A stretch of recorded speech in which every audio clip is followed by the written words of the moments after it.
আব্বু, এই ছেলেটার চরিত্র খারাপ। একটু আগে যখন আমি আমার রুমে কাপড় চেঞ্জ করছিলাম তখন হুট করেই এই ছোট লোকের বাচ্চা আমার রুমে ঢুকে পড়ে। তারপর বলেই নিশি থেমে গেল। নিশির আব্বু বলল, তারপর কি মামুনি বল। নিশি বলল, তারপর আর কি, কোনো রকমে একটা জামা গায়ে জড়িয়ে এই চাকরের বাচ্চাকে রুম থেকে বের করে দিলাম।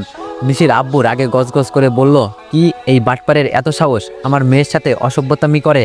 দাঁড়া, আজকের একদিন কি আমার একদিন। তারপর হাসান চৌধুরী বসা থেকে উঠে পাশের স্টোর রুম থেকে একটা ঝালি বেড বের করে তামিমের সামনে এসে দাঁড়ালেন। ওনার পিছু পিছু নিশিও আসলো। তামিম বাসা ঝাড়ু দিচ্ছিল আর তার বাপ মেয়ের কথা শুনছিল। হাসান চৌধুরীর শেষ কথাটা শুনে সে বুঝতে পারলো আজকে তার সাথে খুব খারাপ কিছু একটা হতে চলেছে। তার উপর এখন আবার হাসান চৌধুরীকে তার সামনে দেখে তামিম বুঝতে পারলো তার সাথে এখন কিছু হতে চলেছে। তামিম কিছু বলতে যাবে তার আগেই হাসান চৌধুরী তাকে সেই ঝালি বেডটা দিয়ে মারতে শুরু করলো। মারতে মারতে নিশির আব্বু বলল, ছোট লোকের বাচ্চা কোথাকার, তোর এত বড় সাহস, তুই আমার মেয়ের সাথে অসভ্যতামি করিস। তামিম বলল, স্যার বিশ্বাস করেন, আমি তখন ইচ্ছা করে ছোট ম্যামের রুমে ঢুকিনি, আমি আসলে। তামিমকে থামিয়ে নিশির আব্বু বলল, চুপ কর বেটা, চাকরের বাচ্চা কোথাকার, তোকে তো আমি ভালো ভেবেছিলাম, এখন দেখছি তুইও তোর বাপের মতো খারাপ বের হলি। তামিম বলল, স্যার আপনি আমায় যা বলার বলেন, কিন্তু এখানে আমার আব্বুকে টানছেন কেন। নিশির আব্বু বলল, কি তোর এত বড় সাহস, তুই আমার মুখে মুখে কথা বলিস, তোকে তো আজ আমি মেরেই ফেলবো। বলেই তামিমকে আরো জোরে জোরে মারতে শুরু করলো।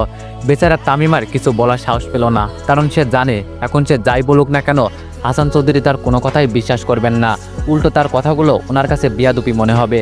তামিম আর কিছু না বলে নীরবে মার খেয়ে যেতে লাগলো। এছাড়া যে তার কাছে আর কোনো উপায় নেই, প্রতিবাদ করাটাও তার ক্ষমতার বাইরে, না হলে সে এতক্ষণে এর প্রতিবাদ অবশ্যই করত।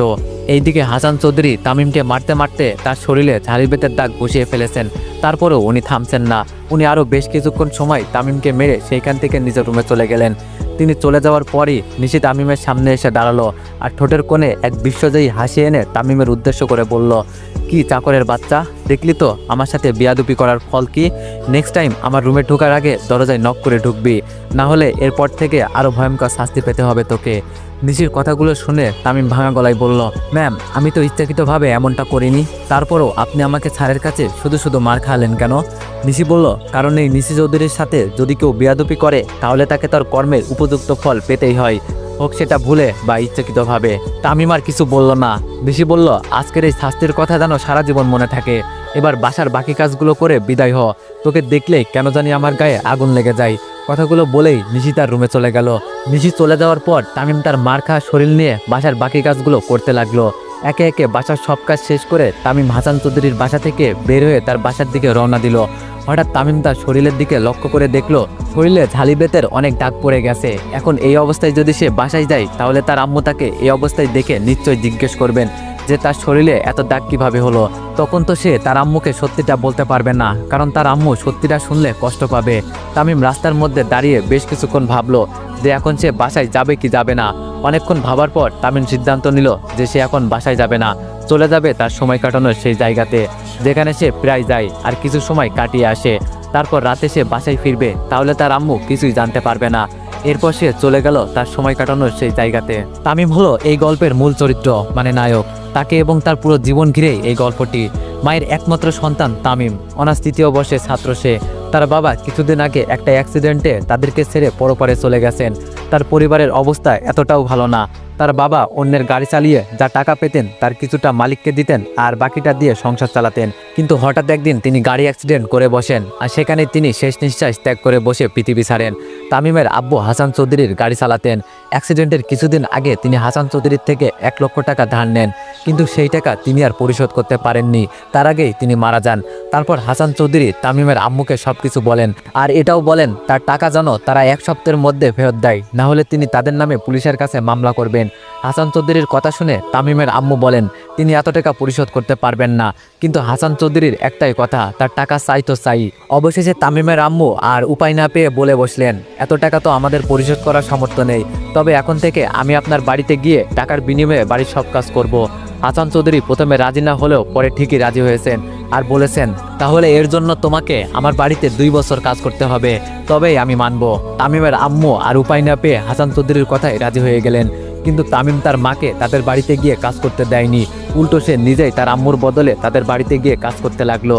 নিশি হলো হাসান চৌধুরীর একমাত্র মেয়ে। ছোটবেলায় তার আম্মু মারা গেলে হাসান চৌধুরী নিশিকে তার নানুর বাড়িতে পাঠিয়ে দেয়, আর ওইখানে নিশু বড় হতে থাকে। কিছুদিন আগেই নিশি অনার্স দ্বিতীয় বর্ষ পাশ করে তৃতীয় বর্ষে উঠেছে, আর তাই তার আব্বু তাকে আবার ওনার কাছে নিয়ে আসলেন আর একটা ভালো ভার্সিটিতে তাকে ভর্তি করিয়ে দিলেন।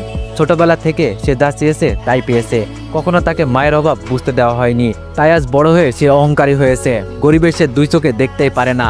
তাই সে এখানে আসার পর থেকে তামিমের সাথে খারাপ আচরণ করে যাচ্ছে। সন্ধ্যাবেলা বিকাল গড়িয়ে সূর্য ডুবে যখন সন্ধ্যা হয়ে আসলো, তখন তামিম বাসায় ফিরল। বাসায় আসতেই তার আম্মু তাকে প্রশ্ন করতে শুরু করলেন, কোথায় ছিলি এতক্ষণ, আজ এত দেরি হলো কেন, ইত্যাদি ইত্যাদি। তামিম তার আম্মুকে কোনো রকমে একটা মিথ্যা বলে তার রুমে চলে গেল। রুমে এসে হাত মুখ ধুয়ে তামিম কিছুক্ষণ পড়তে বসলো। এরপর প্রতিদিনের মতো রাতে খাবার খেয়ে সে ঘুমিয়ে পড়লো।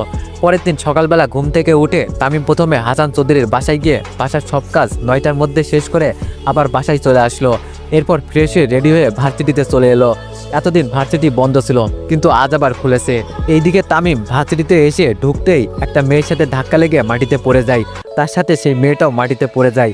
তামিম তাড়াতাড়ি করে উঠে দাঁড়িয়ে সেই মেয়েটাকে ধরে মাটি থেকে তুলে দাঁড় করায় আর বলে, সরি আপু, আসলে তামিম পুরো কথাটা শেষ করার আগেই সেই মেয়েটা তার গালে সজোরে একটা চর বসিয়ে দিল। মেয়েটি বলল, আমি ইচ্ছা করে আপনাকে ধাক্কা দিইনি, তাই তো? তোদের মতো ছেলেদেরকে আমার ভালো করে চেনা আছে, মেয়ে দেখলেই একটা অজুহাতে মেয়েদের গায়ে এসে পড়িস, এটাই তো তোদের স্বভাব, দত্ত সব ছ্যাঁচড়া ছেলে কোথাকার। কথাগুলো বলেই মেয়েটা সেখান থেকে চলে গেল। এইদিকে তামিম এতক্ষণ ধরে গালে হাত দিয়ে মাথা নিচু করে দাঁড়িয়েছিল। মেয়েটা তার সামনে থেকে চলে যাওয়ার পর তামিম একটা